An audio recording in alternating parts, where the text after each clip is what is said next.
10, 10, 15 minute रोटा चलाना बंद करके अपन डिस्कस कर रहे हैं एलएलपी, जो अपना एलएलपी के सारे क्वेश्चन दिए थे ना के लिए। सो उसमें से एक क्वेश्चन था नंबर 6, वो थोड़ा सबको डिस्कस करना चाहिए, इसके लिए मैं वो आंसर लिखवा रही हूँ आपको। कौन कौन है ऑनलाइन में? सुयांश और रंजना, लिख लो चलो। Essential elements to incorporate LLP में नंबर 1 लिखो, complete and submit the incorporation document.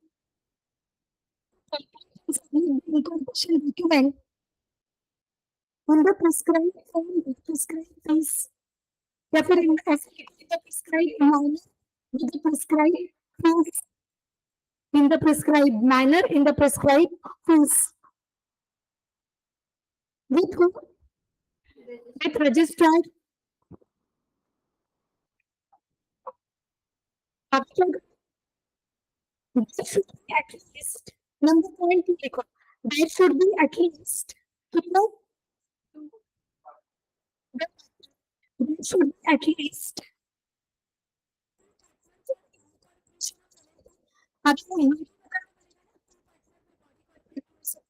right, so there should be at least two for incorporation of LLP.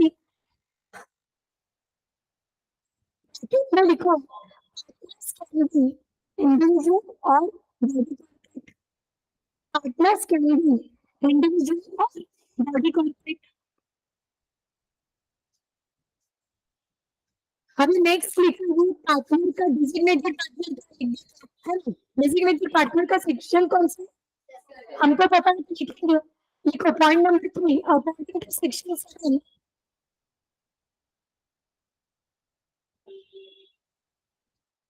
there should be at least, according to section 7, there should be at least 5 designated partners.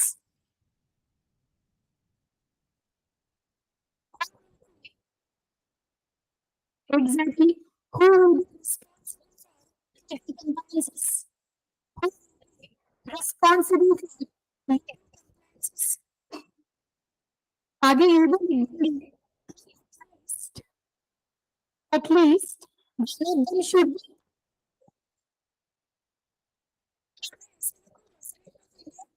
चलेगा ना? At least one of them should be resident of India. यहाँ पे जो 120 days वाला criteria है वो explain करने की जरूरत नहीं है, ठीक है? यहाँ पे ऐसा कोई one of them should be resident of India.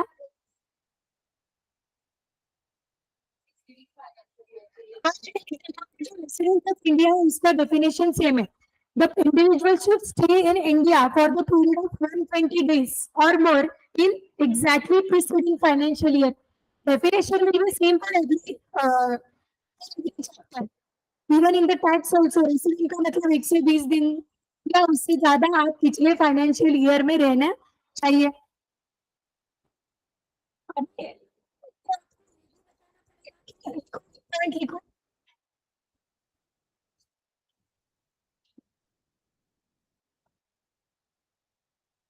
As per section 5, as per section 5,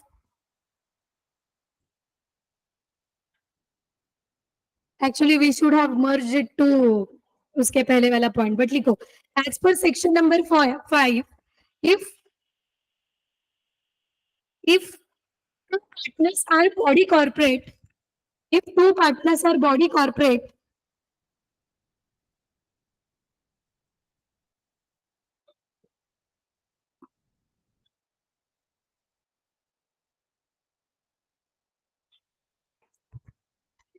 then their nominee should be appointed as a partner. Then their nominee should be appointed as a partner.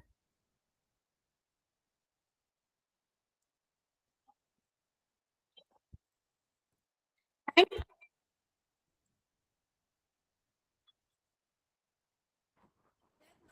can be designated partner as well. Their nominee can be designated partner as well.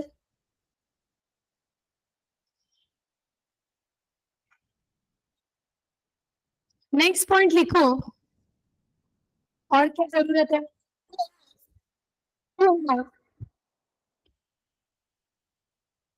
Registered office in India, register office notice के लिए, to have register office in India for for communications, for communications made and received, for communications made and received.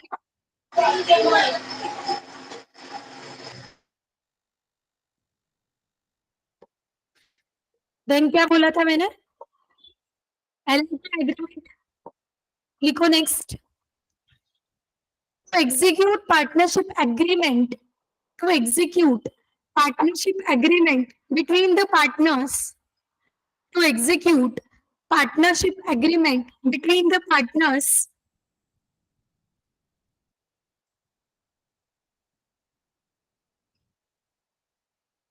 LLP agreement is there.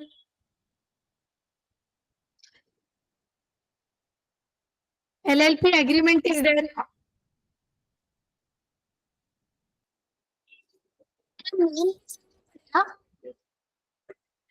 लिखो next point, LLP name is also required. LLP और name of LLP is also required. जैसे भी आप लिखो, name of LLP is also required.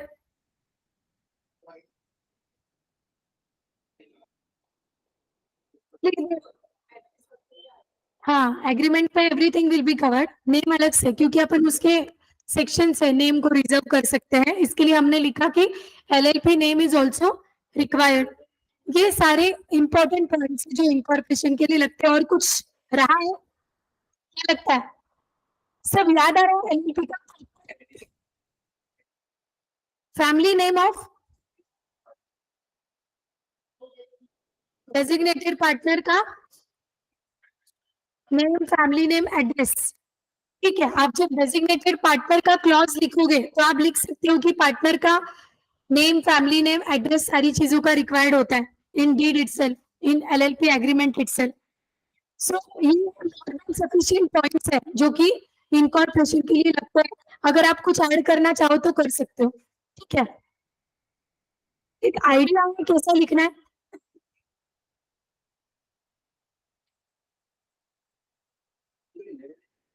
चलो next is negotiable instrument. Negotiable instrument 1881. क्या क्या negotiable instrument होते हैं? Promissory note, bill of exchange, cheque. हमने प्रॉमिसरी नोट और बिल ऑफ एक्सचेंज देख लिया है, आज इसका डिफरेंस देख लेंगे. प्रॉमिसरी नोट कौन बनाता है? I mean promissory note draw कौन करता है? डेटर, मेकर, डेटर बोल. हाँ, बट बिल ऑफ एक्सचेंज कौन ड्रॉ करता है? क्रेडिटर, जिसको खुद का पैसा नहीं होता है. तो बिल ऑफ एक्सचेंज के केस में मेकर कौन हुआ? क्रेडिटर हुआ. और प्रॉमिसरी नोट के केस में मेकर कौन हुआ? डेटर. करेक्ट है. मुझे बताओ, जब अपन बिल ऑफ एक्सचेंज ड्रॉ करते हैं ना, तब सामने वाला जो होता है, क्या नाम होता है सामने वाले का?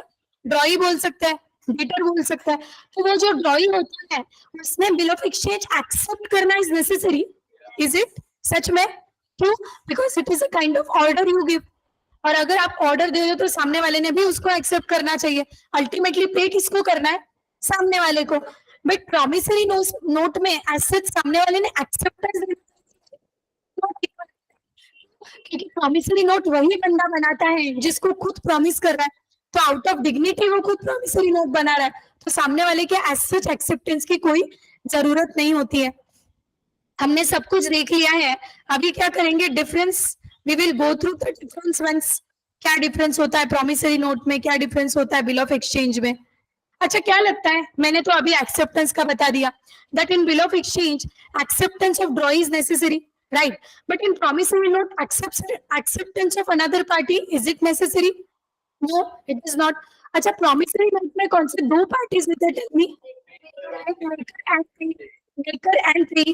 तो प्रॉमिसरी नोट के केस में जो पे है उसका एक्सेप्टेंस होना जरूरी है. ऐसी कोई खास रिक्वायरमेंट तो है नहीं. हाँ, सबसे पहले डेफिनेशन होगा. सबसे पहला difference definition. Promissory note is an instrument in writing containing an unconditional undertaking signed by the maker. Unconditional undertaking, we can say it is a kind of unconditional promise. Sir, I will pay you that much amount after this much date. That is a unconditional undertaking signed by the maker. जो बनाते हैं note के वो sign करेगा. हमने कल specimen देखा था, आपने बनाया ना कंप्लीट नोट्स पूरे कल के जो इनकम्प्लीट थे, तो वो स्पेसिमेन में जो बना था उसका साइन था. Yes, certain sum of money only. क्या जो पेमेंट है उसका सर्टेनिटी था?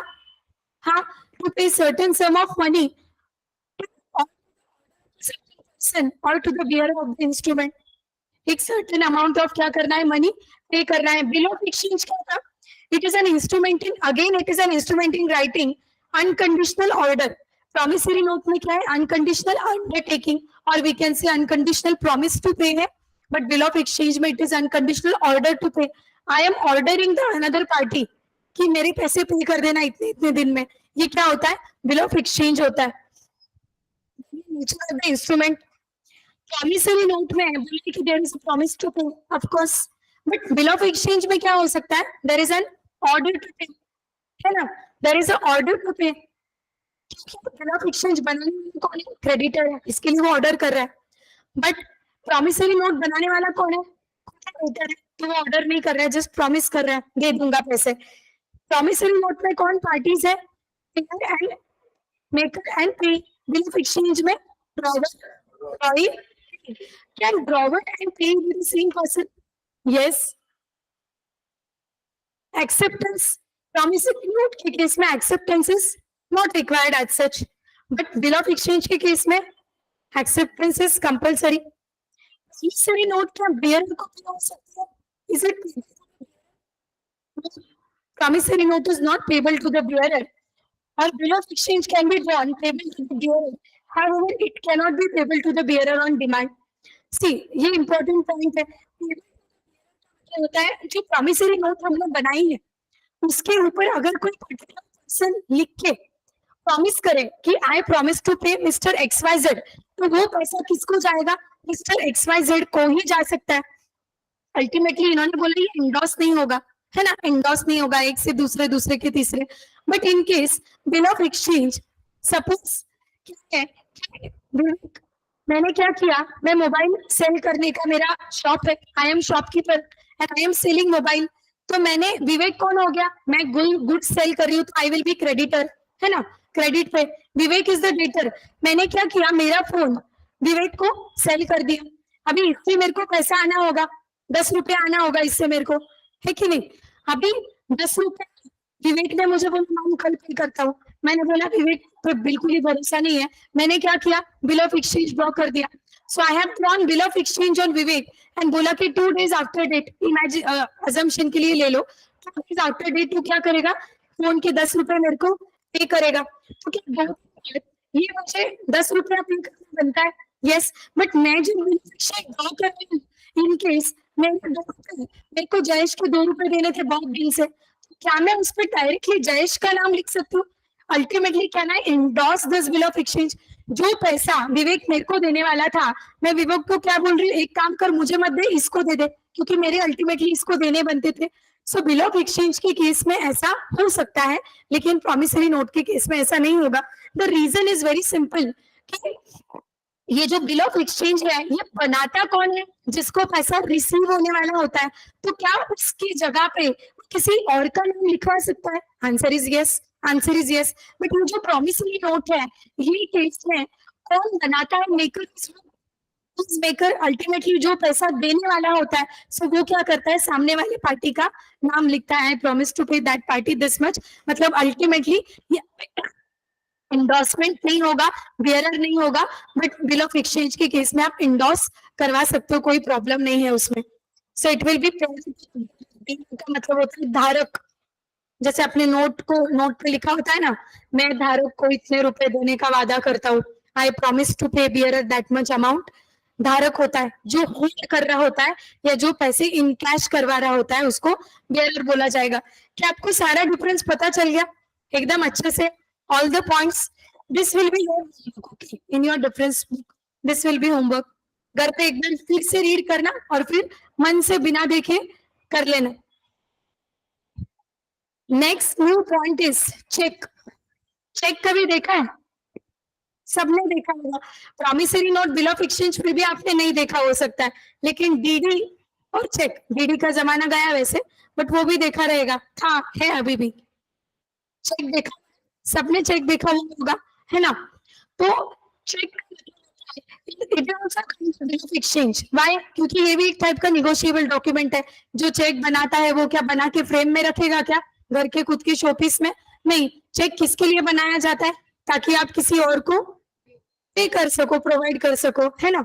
इसको चेक बोला जाता है। It is a bill of exchange specified banker.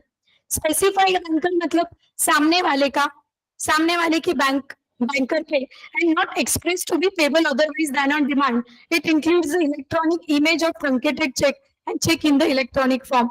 अभी ट्रंकेटेड चेक क्या होता है, क्रॉस चेक क्या होता है, सारी चीजें मैं आपको बताऊंगी।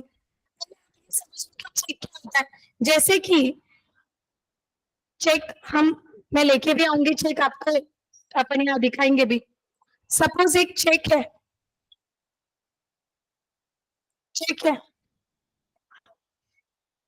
मुझे मेरी 10 महीने की सैलरी का 500 रुपए का चेक मिला। मेरी 10 महीने की सैलरी का 500 रुपए का चेक मिला। सपोज ये चेक मुझे मिला, मुझे चेक जहां से मिला, आई कैन से मुझे एम्बिशियस क्लासेस से चेक मिला, अपने क्लासेस से चेक मिला 500 रुपए का। ओके, चेक मिला मुझे, उन्होंने चेक दिया। तो क्या ऐसा जरूरी हो सकता है क्या कि बैंक का अकाउंट है वही बैंक में मेरा अकाउंट है ना?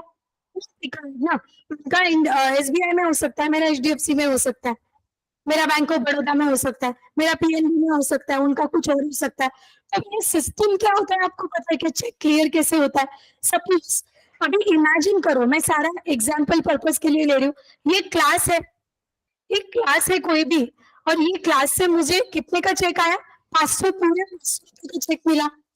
अभी ये क्लास का अकाउंट इमेजिन करो कि एसबीआई बैंक में होगा, एसबीआई बैंक में उनके पैसे होंगे। तो जो बैंक में आपका अकाउंट होता है वो बैंक से क्या चेकबुक मिलता है? हाँ, जैसे कि आपका अकाउंट है एचडीएफसी में, तो एचडीएफसी में आपके अकाउंट में 4, 5, 10, 15 लाख रुपए है, तो क्या बैंक आपको चेकबुक इशू करेगी? यस, चेकबुक क्यों इशू करेगी? लिखो, उस पर पढ़ाई करो।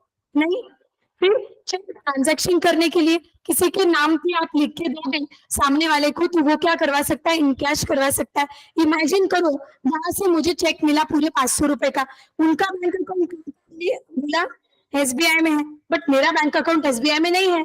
सपोज मेरा बैंक अकाउंट है, जैसे राधिका मैम का बैंक अकाउंट है पीएनबी में, पंजाब नेशनल बैंक।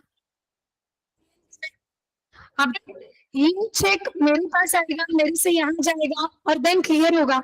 लंबा प्रोसेस है। मैं क्या करूँ एग्जैक्टली? उनसे चेक रिसीव कर लिया, okay, I cheque, what deposit करो। चेक डिपॉजिट कैसे करते हैं? वो गूगल, एंड जो पेज, जैसे कि आप आपके अकाउंट में कभी पैसे भरे, सभी क्या होता है सिस्टम के, आप बैंक में जाते हो और वहां पे पेइंग स्लिप होता है, पेइंग स्लिप पे आपका कुछ नहीं, अकाउंट नंबर, डेट वगैरह डालना होता है, एंड देन आपको स्टैंप देके, हाँ, अटैच करके स्टैंप वगैरह देके पैसों के साथ आप काउंटर पे दे देते हो। तो इन द सेम वे, अगर आपको कहीं से चेक मिले, अभी मेरे को पैसा मिल के पैसा डिपॉजिट करो, ये चेक मिल के चेक डिपॉजिट करो, कि वन एंड द सेम है। हाँ, बट वो लिख लेंगे। सो सपोज मुझे चेक मिला, पैसे के बदले चेक मिला, सपोज मुझे चेक मिला, वो चेक में लेके गई मेरे वाले बैंक में, मेरी बैंक कहाँ पे है? पीएनबी में, I have bank account in PNB, तो मैं पीएनबी में चली गई, पे स्लिप लिया, मेरा अकाउंट नंबर डाला और मैंने चेक के साथ स्टेपल करके उनको दे दिया। अब within 1 working day, within 2 working day cheque clear.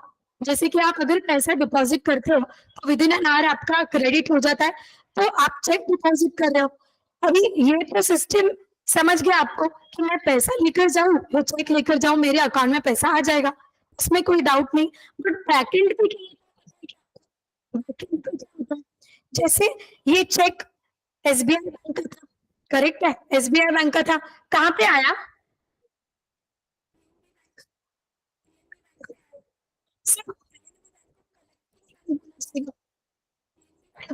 Collecting bank बोला जाएगा। यहाँ पे पैसा आया,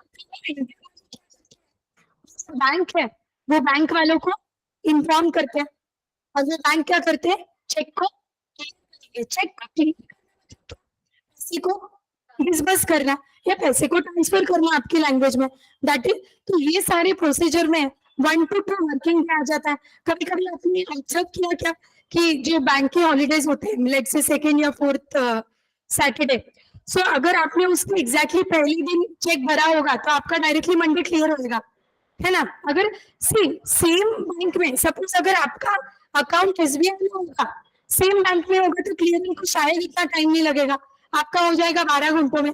लेकिन अगर बैंक अलग होगी तो आपको चेक को टाइम लगेगा। क्यों टाइम लगता होगा? बैंक से कलेक्टिंग बैंक पेई बैंक के पास जाएगी, उसको रिक्वेस्ट करेगी, सर आपके बैंक का हमारे पास एक आया है, चेक आया है, फिर वो बैंक क्या करेगी, सबकी पेमेंट डिसबर्स करेगी। ये सारी प्रोसीजर में it takes some time. But अगर सेम बैंक का अगर चेक हो तो टाइम नहीं लगता, क्योंकि वो कर देते, पेमेंट को ट्रांसफर कर देते, डिसबर्स कर देते। तो आपने देखा होगा कि सपोज आपने फ्राइडे चेक भरा, सैटरडे हॉलीडे है, संडे हॉलीडे है, bank holiday, Saturday Sunday holiday, directly आपका चेक मंडे रात तक होगा क्लियर, अगर आपने सैटरडे शाम तक डाला होगा तो। क्यों? तो ये सारी प्रोसीजर लगती है। समझ में आया चेक का क्या छोटा सा फॉर्मेलिटी या क्या सीन होता है, बैक एंड पे वो लोग क्या करते हैं? चेक ये type of bill of exchange है। बिल ऑफ एक्सचेंज का मतलब होता है it is a kind of negotiable instrument. Negotiable instrument, what is negotiable instrument? freely transferable from one person to another. Is check is freely transferable? Yes it is, yes it is। मैं इसको check दे सकती हूँ, इसको दे सकती हूँ, इसको दे सकती हूँ, कुछ भी किसी को दे सकता है, ये इसको दे सकता है, ब्लैंक चेक हो तो दे सकते हैं। मान लो ऑर्डर नहीं तो अलग बात है, लेकिन अगर ब्लैंक चेक हो तो अपन किसी को भी any number of time still satisfaction अपन ट्रांसफर कर सकते हैं, like a negotiable instrument. So इसके लिए क्या बोला है, cheque is a negotiable instrument drawn specified banker. Cheque हमेशा बैंकर पे ड्रॉ किया जाता है। ड्रॉई कौन रहेगा? जैसे हमारा जो प्रॉमिसरी नोट था, बिल ऑफ एक्सचेंज था, ड्रॉई कौन था? कोई भी इंडिविजुअल था, एक्स ने वाई पे बिल ऑफ एक्सचेंज ड्रॉ किया, क्रेडिटर ने डेटर पे ड्रॉ किया था। प्रॉमिसरी नोट के केस में डेटर ने क्रेडिटर पे ड्रॉ किया था। तो क्या एक इंडिविजुअल दूसरा इंडिविजुअल चेक ड्रॉ कर रहा था? Answer is yes. But cheque के केस में मैं किसी क्या चेकबुक लेके नहीं, ड्रॉई हमेशा कौन रहेगा? ड्रॉई हमेशा बैंक ही रहेगी। पैसा कौन देगी? क्या बैंक का लोन खुद के किसी के लिए हम लिख सकते हैं? नहीं लिख सकते, वो थोड़ी पैसा देगा। अल्टीमेटली कौन पैसा डिसबर्स करेगा? बैंक करेगी। Always cheque is drawn on home specified banker, not ever banker. जिस बैंक में आपका अकाउंट है उस बैंक में आप चेक ड्रॉ करो, ऐसा कोई कंपलसरी सिस्टम नहीं है कि इसी पे ही ड्रॉ करना है। So cheque is always drawn on a specified banker and not expressly payable otherwise than on demand. मतलब क्या, एक होता है डिमांड चेक होता है, चेक होता है, ये सारी मैं चीजें डिटेल में बताऊंगी। And includes the electronic image of the truncated cheque. Truncated cheque क्या होता है देखेंगे, and cheque in the electronic form. Truncated cheque मतलब अभी के 2 मिनट के लिए समझ लो कि एक चेक जो फिजिकल चेक है, कागज का टुकड़ा चेक, ठीक है, जिसको हमने करना मतलब करके थ्रो कर देना, करके थ्रो कर देना। यहाँ पे कैसे हुआ था, मेरे को जो 500 था, मेरे को जो 500 का चेक मिला था, उसको डेट लिखा था, क्या डेट?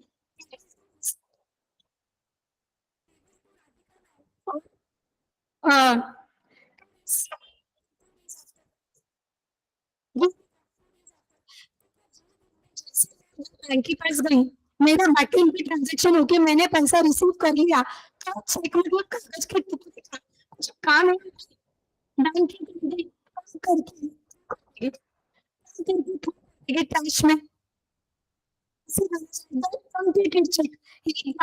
एक बार किसी पर्सन का ट्रांजैक्शन क्लियर होने के बाद चेक जाता है, करना मतलब क्या, इसको वैनिश कर देना बोल सकते हो?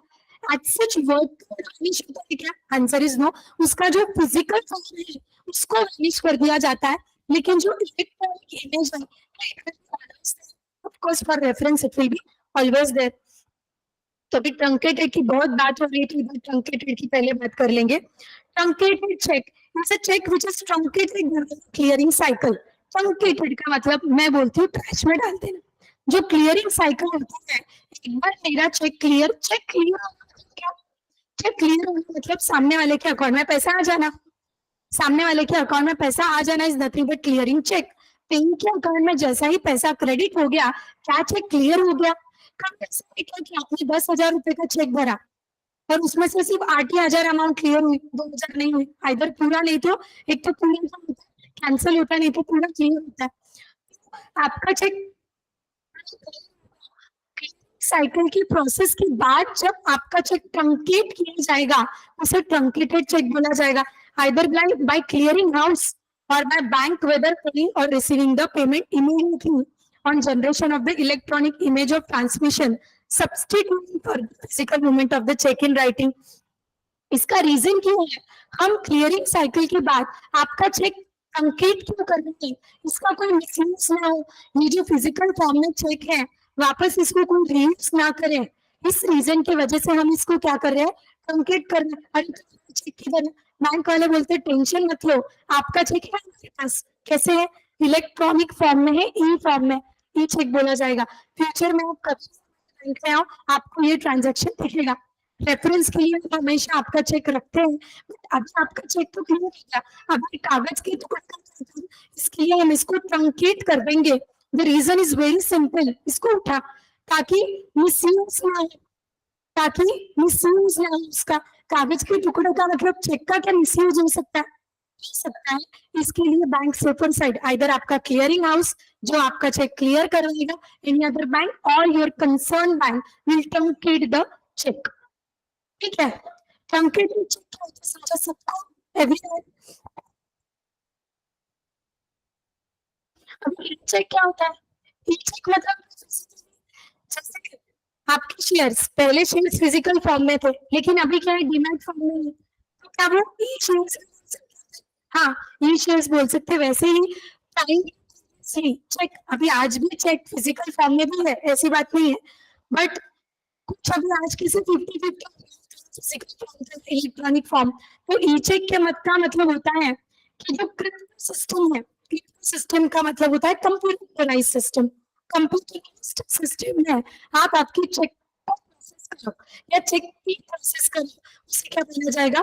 इलेक्ट्रॉनिक चेक बोला जाएगा।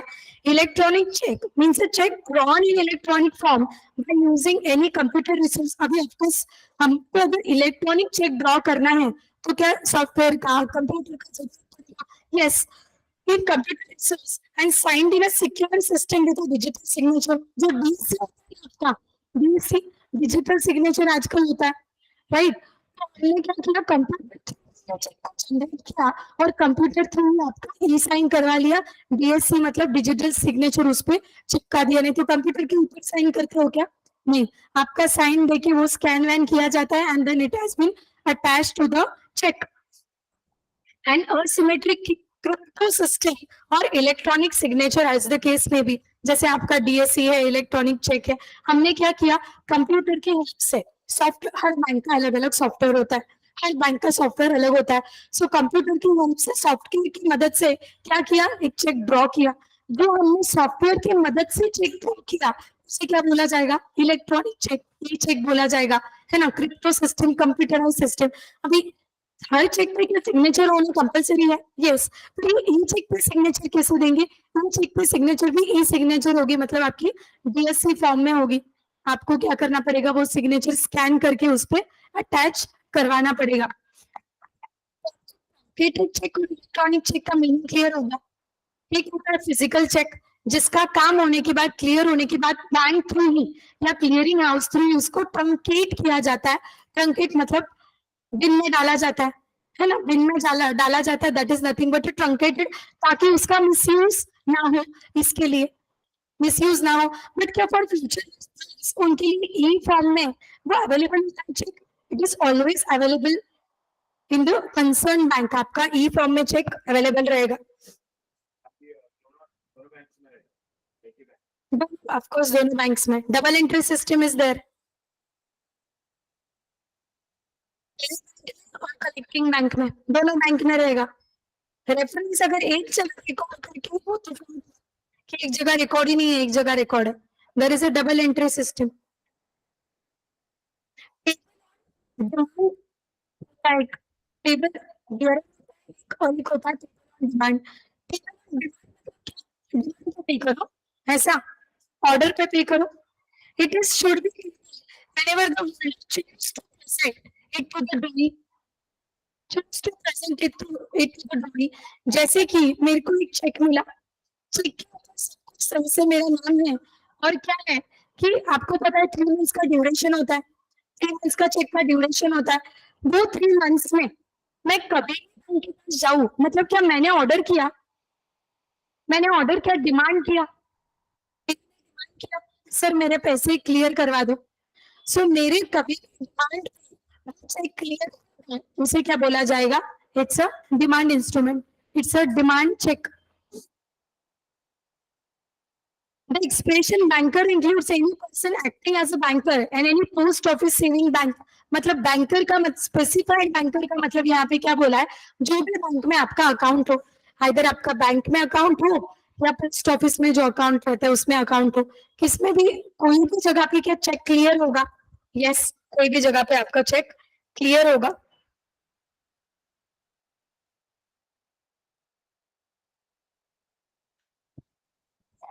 ब्लैंक चेक देखा है?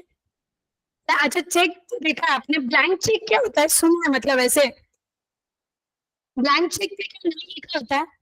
कभी कभी क्या है, चेक है और सपोज मैं बोल रही हूँ कोई एम्प्लॉयर अपने एम्प्लॉय को चेक दे रहा है, एम्प्लॉयर एम्प्लॉय को चेक दे रहा है, इस पे उसका नाम डाल दिया. जैसे मैंने किसी को चेक दिया, मैंने मिस्टर एक्सवाईजेड को चेक दिया, मैंने उस पर नाम डाल दिया पे टू मिस्टर एक्सवाईजेड. और अमाउंट की जगह पे क्या लिखा? अपना ट्रस्ट का रिलेशन है, आपको जो भी सही लगता है अमाउंट डाल देना. और साइन वाइन करके दे दिया, डेट वेट लिख के दे दिया. क्या वो चेक सिर्फ उसको मिलना चाहिए क्या? क्या लगता है? मैंने क्या लिखा? पे टू मिस्टर एक्सवाईजेड. क्या मैंने नाम लिखा? बट अमाउंट ब्लैंक थी. वो कोई भी गलती चेक को क्लियर करवा सकता है, नो डाउट. मैंने अगर मैंने चेक ब्लैंक दे दिया, साइन करके डेट करके सब दिया, name and amount is not there, name and amount is not there, और मैंने किसी को चेक दे दिया, क्या वो पर्सन उसका नाम डाल के अमाउंट डाल के चेक क्लियर करवा सकता है? गलती से क्या हो गया, मैंने चेक लिखा और मुझे चेक देना था अथर्व को. अथर्व अगेन कल एक बियरर इंस्ट्रूमेंट भी खो दिया था इसने, वैसे ही आज चेक भी खो दिया. और नसीब ऐसे कि वो चेक ब्लैंक था, साइन वाइन सब कुछ था, नाम और अमाउंट नहीं. नाम होता तो भी चलता था क्योंकि फिर कोई क्लियर नहीं करवा पाता था, बट उसमें ना नाम लिखा था ना ही अमाउंट लिखा था. और ये चेक मिल गया विवेक को, पहला ही दिन है क्लास का, एकदम खुश हो गया, चेक भी मिल गया. अभी क्या विवेक वो चेक पे खुद का नाम और अमाउंट लिख के क्लियर करवा सकता है क्या? टेल मी, बताओ. जो नॉलेज है आपको वो हिसाब से बताओ, क्योंकि उसमें कुछ लिखा था क्या? नहीं. बट अगर उस चेक पे लिखा होता, लिखा होता या अमाउंट भी लिखा होता, वो चेक इसको मिल जाता, क्या ये कुछ कर पाता? हेल्पलेस, कुछ नहीं कर पाता. क्या फायदा चेक मिलके भी, ऐसा बोलता था, है ना? सो जो चेक ब्लैंक होता है आप उसको एन नंबर एंडोर्स करवा सकते हो, मुझे ये बोलना था. An number of time endorse करवा सकते हो जब तक फाइनल इंसान उसका नाम लिख के अमाउंट लिख के उसको क्लियर ना करवाए. ब्लैंक चेक दिया तुझे, उतना ट्रांजेक्शन करना था, तूने भी ब्लैंक चेक किसी और को दिया, तूने भी दिया, तो वो जो टाइम ड्यूरेशन है उतने टाइम ड्यूरेशन आप एन नंबर ऑफ टाइम्स क्या कर सकते हो? इंडोर्स करवा सकते हो, और सामने वाला उसको लास्ट पर्सन एनकैश करवा सकता है with in that time duration. दूसरा बंदा का नाम तो नहीं रहेगा, तो वो अकाउंट नंबर भी रहेगा.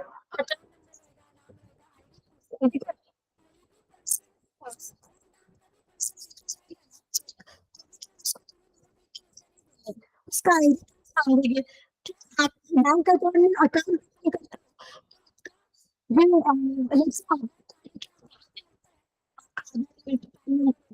तो तुरंत करेंगे ना।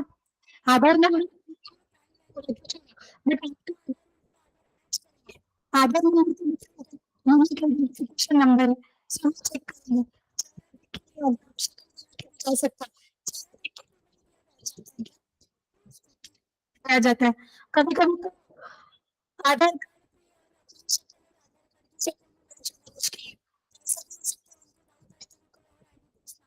आपका पैन कार्ड दिखाओ, आपका लाइसेंस दिखाओ, बोल सकते हो या मोर रहता है, अपने पास नहीं रहता है। अभी पार्टी चेक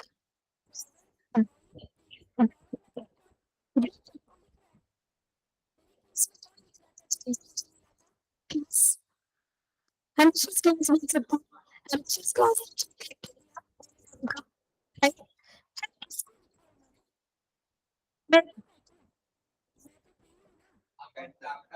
एग्जैक्टली उनके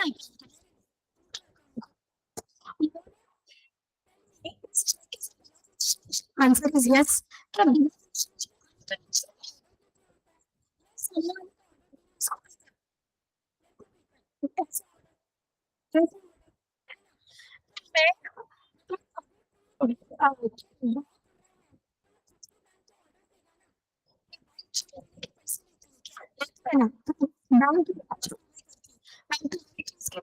करता है सो ये बैंक राधिका गांधी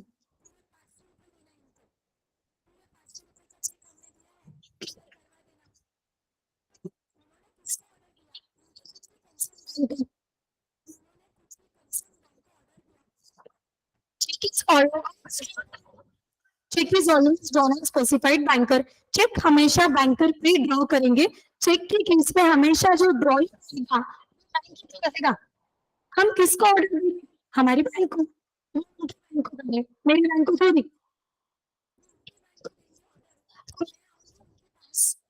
तो मेरे को पैसे दे देना, ऐसे वो उनको ऑर्डर दे रहे। और drawing SBI bank,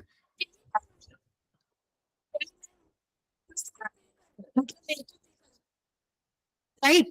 the person instrument में चेक में मिसेस राधिका, राइट। मेरा नाम था इसके लिए, इसके लिए, right. The person to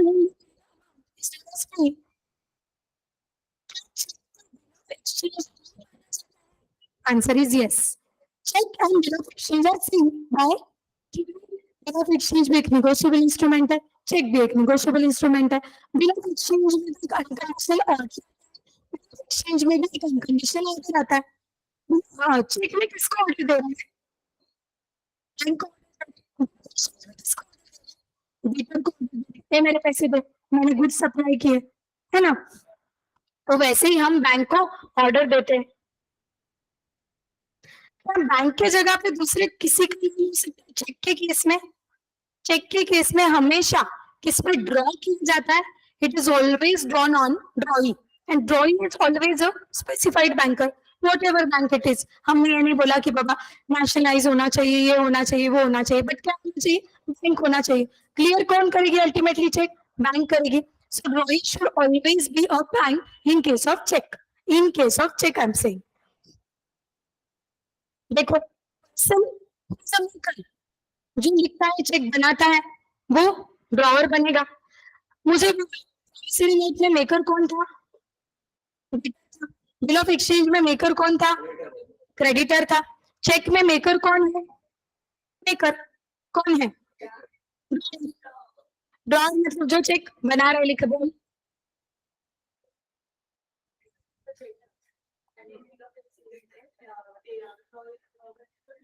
maker, drawer, creditor.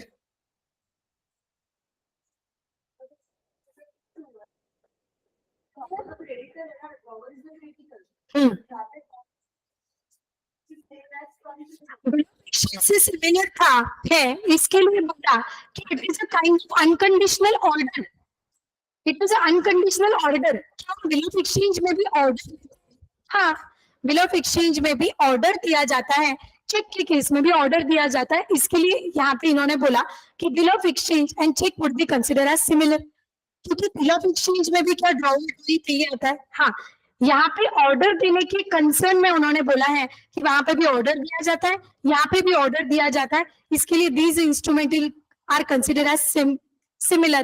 Promissory note is a promise or just a undertaking to pay. It is a promise to pay. Here it is order to pay. Order to pay. इसके लिए बोला है cheque and bill of exchange are similar instrument. हम cheque में भी order देते हैं किसको, बैंकर को, बिल ऑफ एक्सचेंज में भी ऑर्डर देते हैं किसको, बिल ऑफ एक्सचेंज किसको ऑर्डर देते हैं,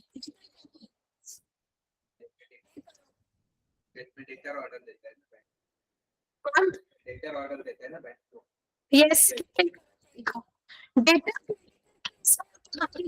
it will be different, but आप ऐसे समझो कि अनकंडीशनल ऑर्डर है, और प्रॉमिसरी नोट में ऐसे समझो कि अनकंडीशनल अंडरटेकिंग है, ठीक है।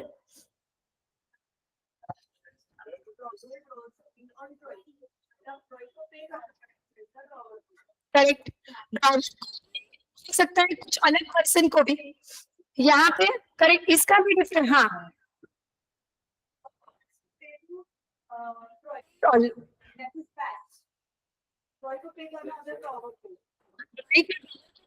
होता है, ड्राई को पी को पे करना होता है।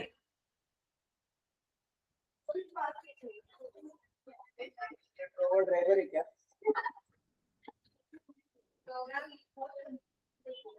तुझे कंफ्यूजन है, मैं क्लियर करती हूँ। अगर मैंने चेक लिखा, मुझे आकांक्षा को सैलरी देना है, सपोज मैंने चेक लिखा, मैंने एक चेक लिखा, किसके नाम पे, आकांक्षा के नाम पे, 10,000 का, 10,000 pay to Akanksha 10,000 2 days after date and so, ठीक है।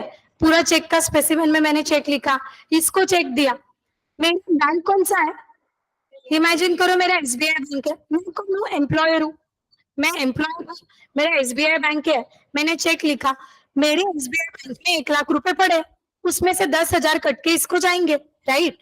अभी इसका बैंक समझ लो HDFC है, तो क्या वो SBI, हाँ क्या बैंक आएगी, वो देखेंगे बाद में, ये कहाँ जाएगी, HDFC में। चेक लेके गई गाड़ी पे जा रही है HDFC में, चेक डिक्की में रखा, गीला ना हो इसके लिए, भीगे ना बारिश में, चेक लिया, पेइंग स्लिप भरा, और कहाँ गई, HDFC के काउंटर पे मैम भर दिया, वहां पे कोई लेडी या जेंट्स रहेगा, भर दिया चेक, सर मैम आपका cheque within 1 working day clear हो जाएगा, उन्होंने इनको बोला, आकांक्षा बोली ओके मुझे कोई जल्दी नहीं है, बहुत पैसे है मेरे पास, आराम से आया तो भी चलेगा, ऐसे आकांक्षा ने बोला। ये वाले ट्रांजैक्शन में मुझे बताओ ड्रॉवर कौन हुआ, अरे सर नहीं, यहाँ तक क्लियर है, ओके। ड्रॉइंग एग्जैक्टली मैंने किसको ऑर्डर किया, ये बैंक ये आएगी, वो आएगी तो इसको पैसे 10,000 रुपए दे, मैंने मेरे बैंक को दे सकती हूँ, सो आई हैव गिवन ऑर्डर कि बैंक इसको दे देना पैसा, क्या सही क्यों, सो SBI बैंक नहीं, बैंक का नहीं, सुनो, I am directing to pay, whom I am ordering to pay, bank को ordering, so bank will be my drawing, किसको, मतलब पेड को ना, अल्टीमेटली और द पे, क्या इसको क्या हो गया, जोक हो गया, हाँ, person in whose favor the check is issued, whose favor I have issued the check, Akanksha, that is a payee bank और payee, so payee कौन हुई, आकांक्षा, खत्म, बात ही खत्म, जो लिखता है वो ड्रॉ, जिसको लिखता है वो चेक के केस में हमेशा बैंक रहेगा, बैंक को ये ऑर्डर दूंगी, और जिसका नाम चेक पे लिखा होता है वो यही था। इसके अलावा किसको कंफ्यूजन थी ये वाले पॉइंट में? अभी क्लियर हो गया? किसको नहीं था? तुझे था? अच्छा, क्लियर हो गया, क्लियर हो गया, सॉर्टेड है। कोई टेंशन है क्या? कैसे ऑर्डर दोगे बैंक को?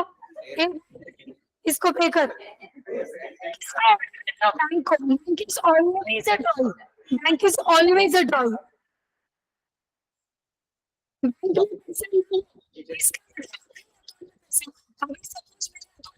500 रुपए, सपोज 10 महीने की 500 रुपए सैलरी आई, और मैं किसी को एकदम एकदम शान में एकदम फॉर्म में 10,000 का चेक इश्यू कर रही हूँ, चेक तो बाउंस होने वाला है ना।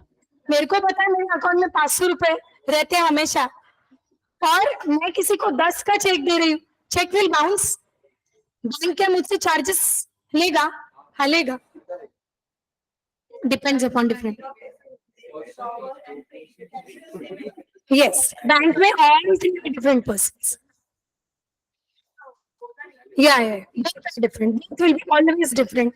Pays the person paying the amount. Check पे जिसका नाम है, इसके लिए ऑर्डर किसको दिया जा रहा है? बैंक को। बैंक खुद को चाहिए। तो all three are distinct person always in case of check. Unlike bill of exchange.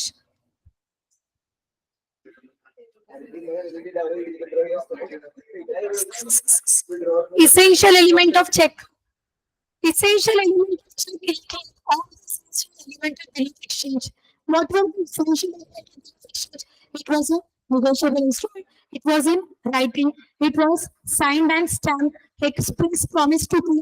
Unconditional order to pay. और क्या था? All this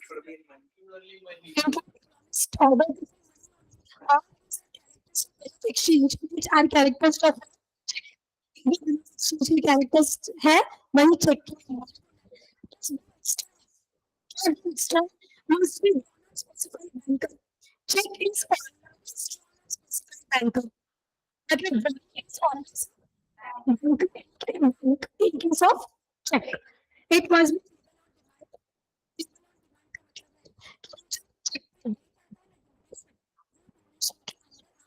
okay. बैंक में कभी जाओ बैंक पैसे देगी, आईडी प्रूफ लेके जाना पड़ेगा, पैसा दे देगी। चेक लिखा नहीं, बट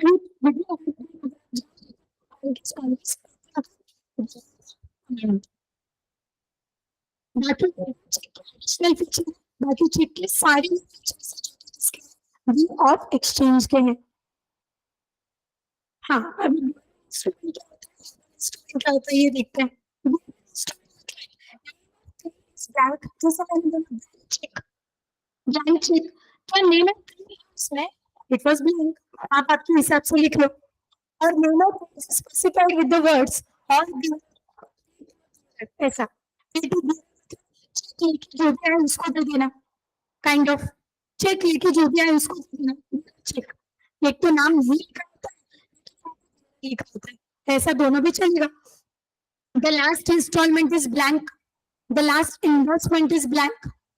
Negotiated no देखो, blank check था, blank check मैंने इसको दिया, इससे को इसको इसको मिला, इसको इसको मिला, नहीं पैसा किसको मिलेगा?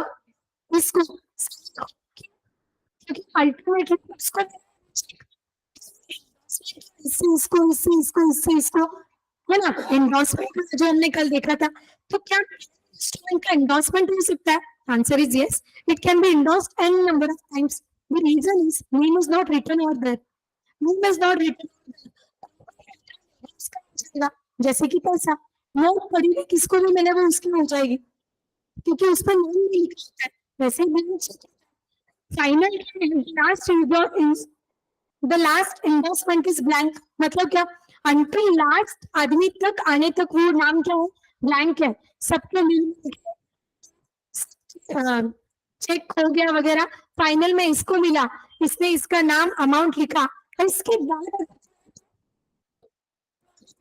कर सकता है क्योंकि इसका नाम ऑलरेडी रिटर्न ओवर देयर। सो जो लास्ट पर्सन का जो लास्ट पर्सन को मिलेगा तो the last person, right, that is bearer instrument.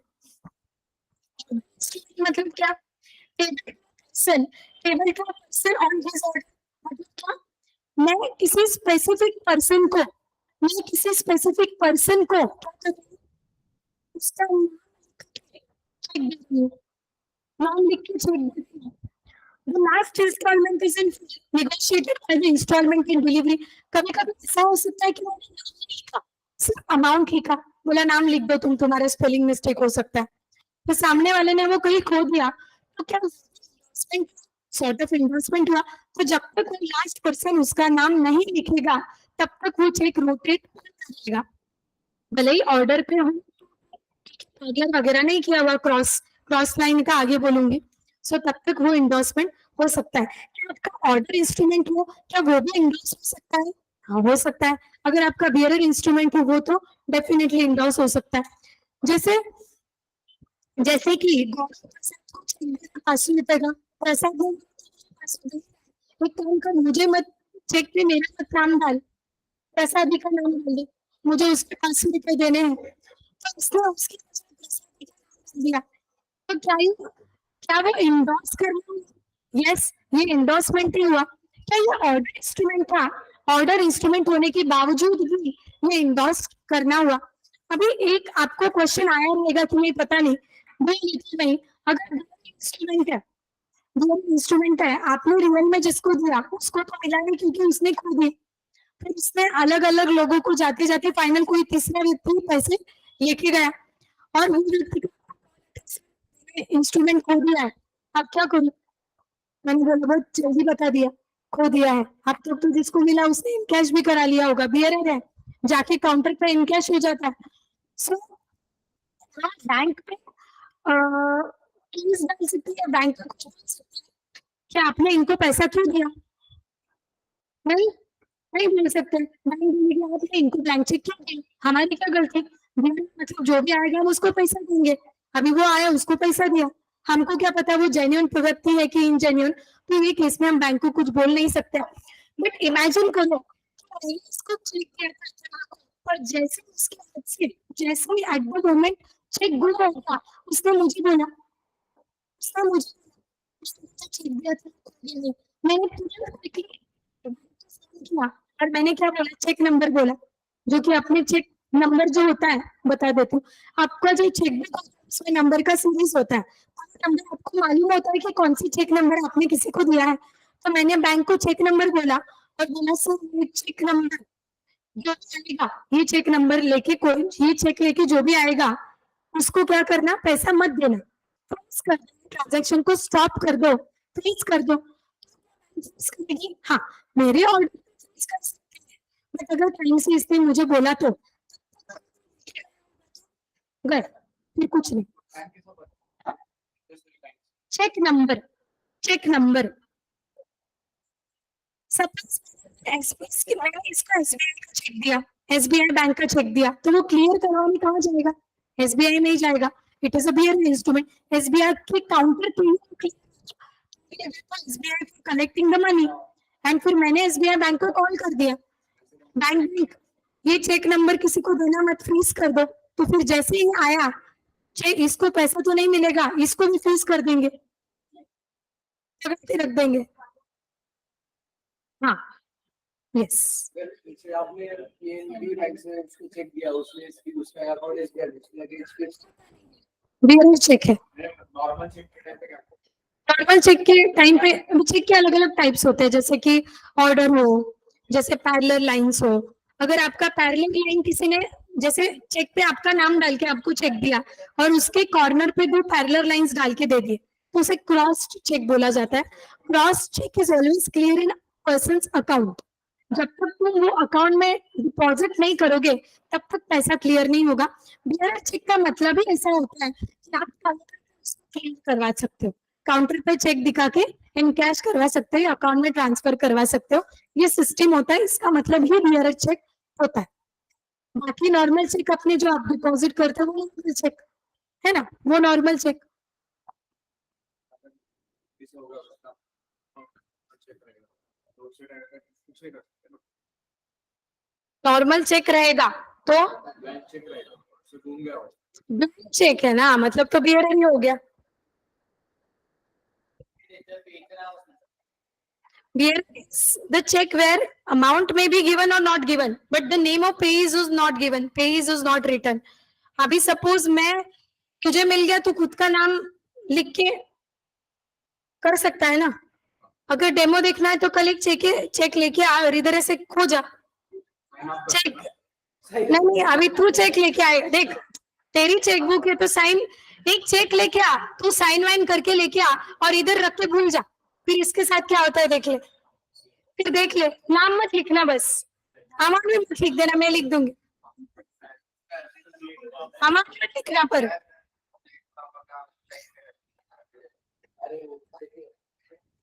Sign मतलब वो नहीं, साइन शुड बी दैट।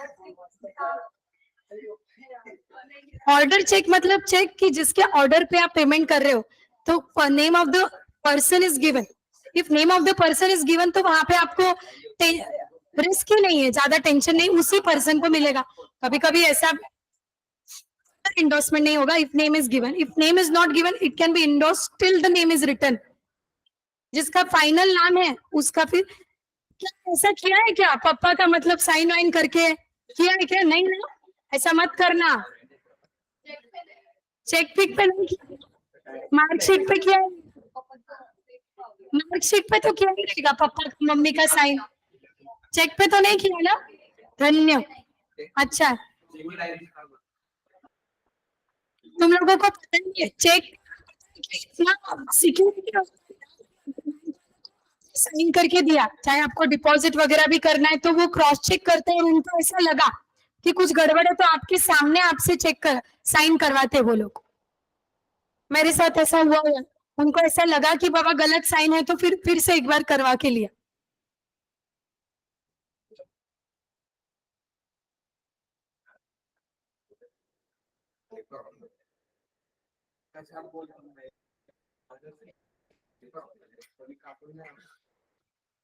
चलो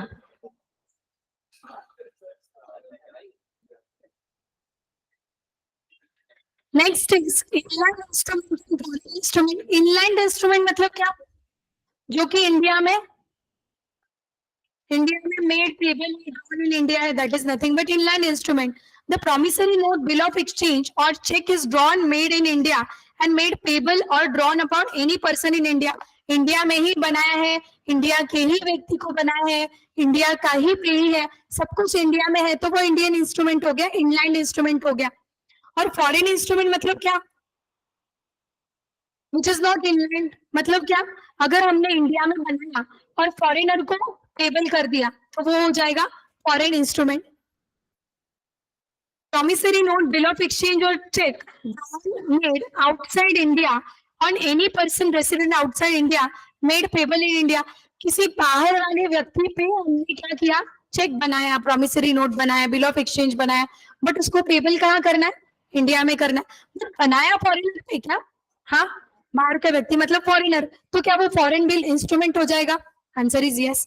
अगर हमने आउटसाइड इंडिया वाले पे बनाया और पेबल आउटसाइड है, मतलब क्या? बाहर वाले पे बनाया तो इंडिया में करो तो भी वो फॉरेन इंस्ट्रूमेंट है, बाहर वाले पे बनाया बाहर वाला ही पे करो, मतलब आउटसाइड इंडिया पे बनाया फॉरेनर पे और पे भी आउटसाइड ही करो तो भी वो फॉरेन इंस्ट्रूमेंट हो जाएगा। तीसरा, इंडिया वाले पे बनाना बट पे कब करना है? कहाँ करना है? बाहर करना है, बाहर के देश में, तो तीनों केसेस में वो क्या माना जाएगा? उसे फॉरेन बिल बोला जाएगा और फॉरेन इंस्ट्रूमेंट बोला जाएगा। इंडियन मतलब क्या? इंडिया पे ड्रॉ किया, मेड पेबल किया, पे India, drawer India, draw India, सब कुछ इंडिया में। बट फॉरेनर में क्या?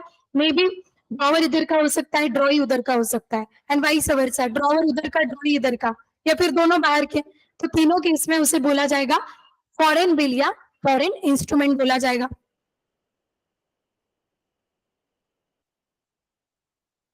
ये देखो एक बार ये पढ़ लो, ये डब्बे पढ़ लो।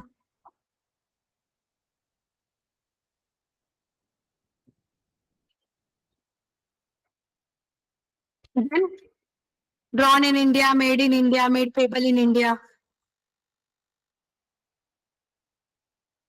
इज नॉट है ऊपर, नहीं तो कंफ्यूज हो जाओगे. Foreign instrument is not. हाँ चलो. इनकॉथे इंस्ट्रूमेंट, इनकॉथे इंस्ट्रूमेंट का मतलब होता है इनकम्प्लीट. पार्शियल मतलब क्या? चेक दिया, डेट ने डाला, चेक दिया, साइन ने डाला, चेक दिया, अमाउंट ने डाला, ब्लैंक चेक दे दिया, क्या ये इनकम्प्लीट? हाँ, it is incomplete. So it is known as inchoate instrument. It means instrument that is incomplete in certain aspect. The drawer maker accept or endorsed of negotiable instrument may sign and deliver the instrument to another person in his capacity, leaving the instrument either wholly blank or having written on it word incomplete. Such instrument is called इनकॉथे. जैसे आपने किसी भरोसे के आदमी को check दे दिया sign करके, तू डेट लिख ले, तू नाम लिख ले, अमाउंट लिख दे, तो क्या वो इनकॉथे हो जाएगा? That will be inchoate instrument. जिस पे इनकम्प्लीट चीजें दी गई हैं उसे इनकॉथे इंस्ट्रूमेंट बोलेंगे. कुछ ना कुछ मिसिंग रहेगा, वो अपने को डालना होगा may be. Liability instrument, the person signing and delivering the incoterm instrument is liable to both holder and holder in due course. However, there is difference in their respective aspects or their respective rights. इसका मतलब होता है कि अगर किसी ने इनकॉटरी instrument draw किया, जो ड्रॉ करता है उसे ड्रॉवर बोला जाता है, राइट? सो अगर उसने इनकॉटरी इंस्ट्रूमेंट ड्रॉ करके दे दिया, साइन वाइन करके दे दिया, और किसी को वो वी कैन से प्रोवाइड किया और वी कैन से सबमिट किया, तो क्या उसके राइट्स एंड प्रिविलेजेस चेंज हो जाएंगे? यही के राइट्स एंड प्रिविलेजेस चेंज हो जाएंगे. He will have to go to a specific banker and then he will have to submit और डिपॉजिट द चेक. इसका मतलब होता है जो पर्सन चेक को करता है, जो पर्सन चेक को करता है, कि बाबा चेक पे जो अपने टाइम लिमिटेशन दिया होता है 3 months 4 months 2 months, उतने टाइम लिमिटेशन तक वो चेक को होल्ड करके रखे. That is holder in due course.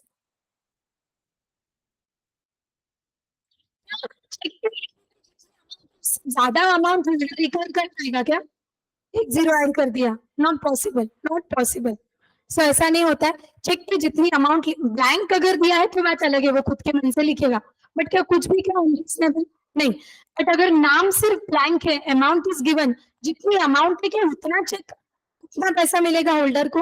Holder will get that much, holder will get that much amount. उससे ज्यादा 1 रुपया भी नहीं मिलेगा.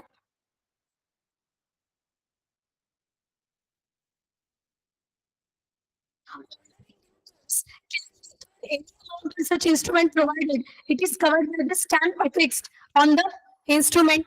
Suppose इसको required मतलब check 1 month 2 month 3 month required तक अगर वो होल्ड किया, maybe check blank हो, तो क्या उसको मिल सकता है? ऑफ कोर्स मिल सकता है. दोनों का मतलब सेम ही है कि दोनों क्या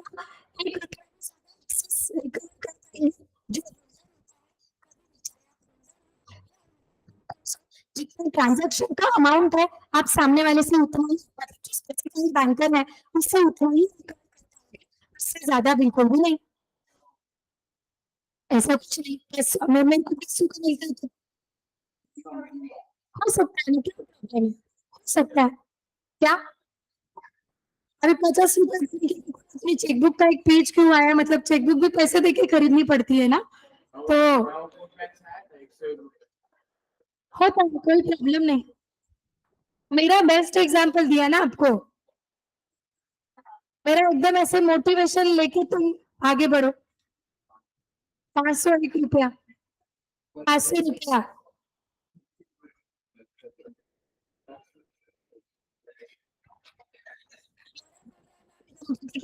उससे ज्यादा मिलती है. क्या बात कर रहे हो आप?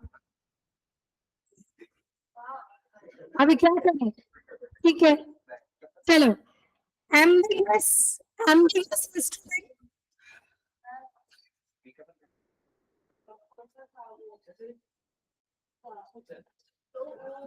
बट वो क्या मैं समझू? इनकॉथे, हाँ उसमें था इनकॉथे. इनकॉथे इज इनकम्प्लीट, इनकॉथे इज इनकम्प्लीट. वहां पे भी इसका रेफरेंस था, इंस्ट्रूमेंट ही था वहां पे भी. इनकॉथे इंस्ट्रूमेंट मतलब इनकम्प्लीट इंस्ट्रूमेंट. जो कि फुल नहीं, चाहे साइन मिसिंग हो, चाहे अमाउंट मिसिंग हो, चाहे क्रॉसिंग मिसिंग हो, इट इज नथिंग बट इनकॉट है।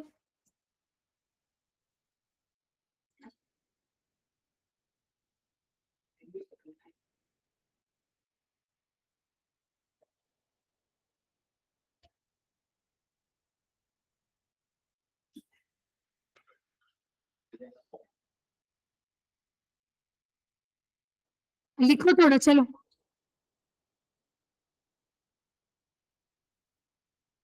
समझ रहे हैं, मजा आ रहा है? चेक देखा होगा, बैंक में गए होगे चेक डिपॉजिट करने, अब पैसे भरने हैं।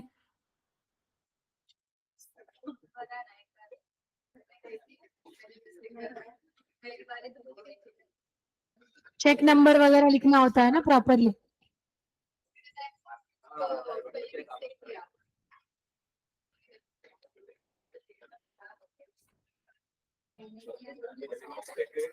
Account number should be written right, नाम में थोड़ा बहुत। हाँ हाँ, वो प्रिंटिंग नहीं चलता है फिर, नहीं आप प्लेन स्लिप लो, वहां पे गट्टा पड़ा होता है। चेक पे राइटिंग किया, अरे रे रे, फिर तो फटके पड़ने से।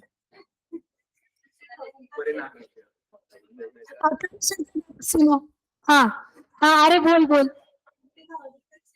50,000, हाँ 50 लाख, हाँ। अरे बाप रे,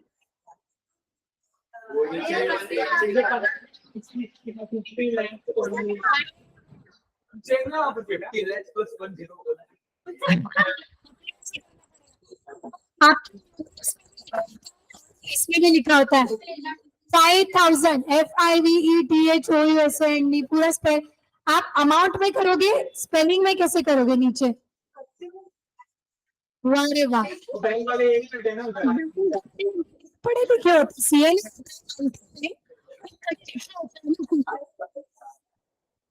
चलो 50 लाख का चेक,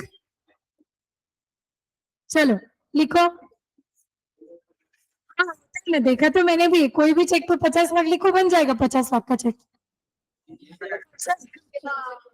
हाँ क्या अभी, हाँ 50 लाख मैंने नहीं देखे होंगे, 50 लाख ऐसे गड्ढे रखे होंगे घर पे, है ना? हाँ नहीं, रोज 2 तक ही लेने वाली हूँ।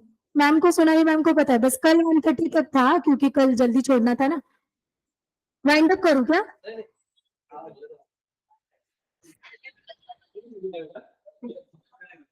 हाँ चल लिखो, लिखो फिर।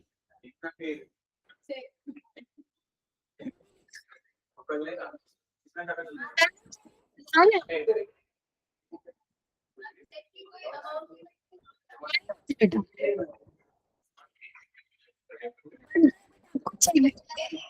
बैंक से इशू करना, लेकिन ज्यादा पैसे लगते हैं, तो मेरे हिसाब से कम ऐसा 100 रुपए चाहिए ना, मजा नहीं आएगा।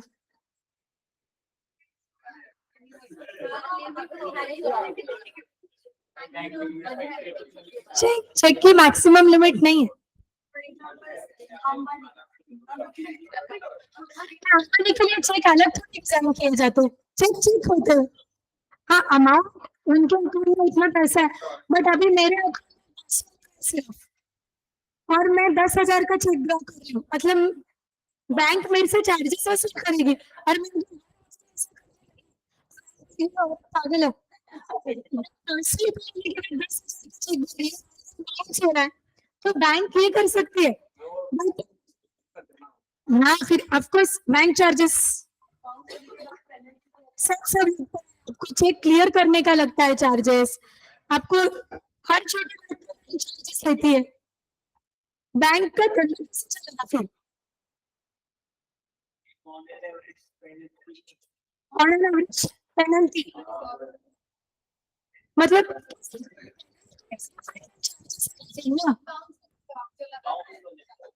डिपेंड का आपको ये हुआ, depend upon the amount, her bank का अलग होता है। 50, 60, 5%, 10%, हर बैंक का अलग क्राइटेरिया होता है। जैसे अगर आप मिनिमम 40 रुपए कटते क्या आपके, वो हर बैंक में मिनिमम बैलेंस होना चाहिए कितने का, 500 का ना। अभी तो हाँ, तो कम से कम अगर उतना बैलेंस से नीचे रहा तो आपके बैंक चार्जेस काटती है, पैसे काटती है।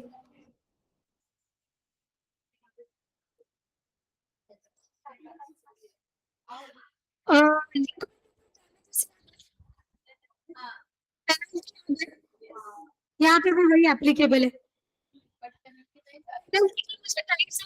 जब शादी किसी का मैरिज, विंडिक्टिव डैमेजेस क्या होता है? विंडिक्टिव डैमेजेस इंटू केस, अगर किसी का गुडविल अच्छा है, जैसे अंबानी, बोलो अंबानी ने सादा 50,000 का चेक क्लियर करवाया, 50,000 का चेक ड्रॉ किया किसी पे, अभी उनके लिए 50,000 500 से भी कम, मुझे लगता है 50 रुपए की तरह, सो उनके लिए वो 50,000 है। क्या 50,000 क्या होंगे?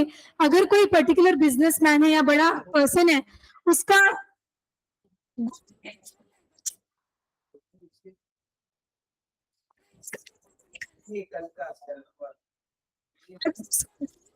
मार्केट में और बैंक की तरफ से चेक बाउंस हो गया, तो क्या वो बैंक पे केस कर सकते हैं? हाँ, आज हमारा नाम खराब हो गया, हमारा 50,000 का चेक बाउंस हो गया, अकाउंट में पैसे होने के बावजूद भी, तो बैंक को क्या चार्जेस पे करने पड़ते हैं? हाँ, उसे विंडिक्टिव डैमेजेस बोला जाता है मैरिज ब्रोकरेज के केस में, और अगर किसी का रेप्यूटेशन गुडविल अच्छा हो तो वो केस में। अगर हमारा कुछ एक बाउंस हो गया, बैंक वाले उनके पास गए, हमें विंडिक्टिव डैमेज चाहिए, बैंक तो धक्के मार के निकाल देंगे। ठीक है, बैंक तो धक्के मार के निकाल दिया, आपकी क्या गुजर है, तो आपको विंडिक्टिव डैमेज चाहिए। अरे से करने का नहीं है, मेरे को कोई नहीं, मैं सर का लेक्चर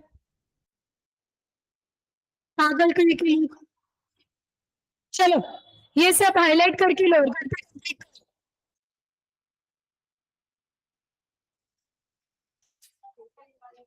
चेक।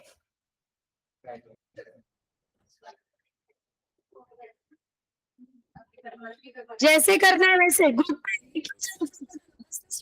डाल देना जरा।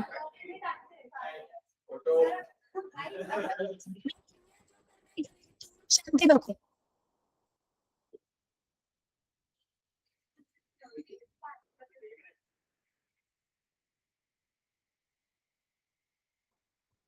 चेक का स्पेसिमेन और पार्टीज,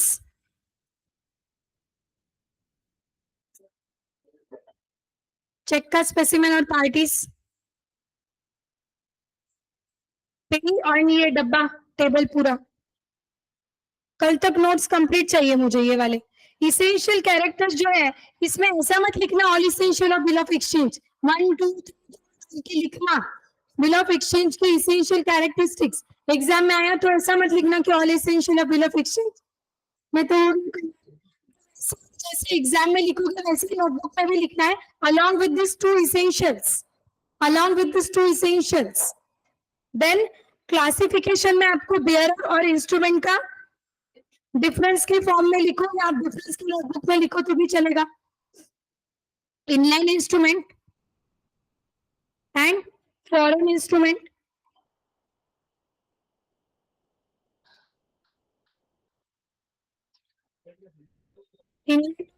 आप ऐसे फॉर्म में लिखो तो भी चलेगा, इजी रहेगा आपको ये वाला।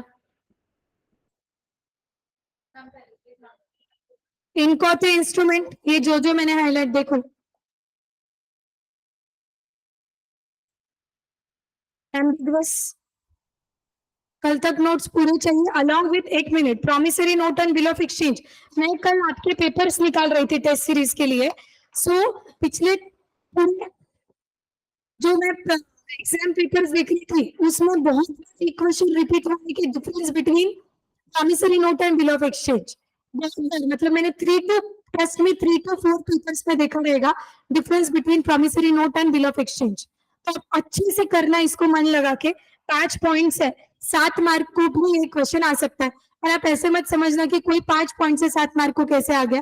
पॉइंट से 5 है तो आप उससे ज्यादा लिख ही नहीं पाओगे, आपको वो मार्क्स दे देंगे। बहुत सारे पेपर में अपनी जो एग्जाम होगी उसमें भी शायद ये क्वेश्चन मैं डाल सकती हूँ। अभी अपने टेस्ट सीरीज चालू हो जाएंगे ना, थोड़े टाइम बाद एग्जाम चालू हो जाएंगे। बाद निगोशिएबल चैप्टर 1 के बाद आराम से, अभी टाइम है। बट बोल, और मैंने क्या टारगेट दिया था आपको, मंडे तक कंपनी और उसके अगले वीक में LLP। चलो बाय।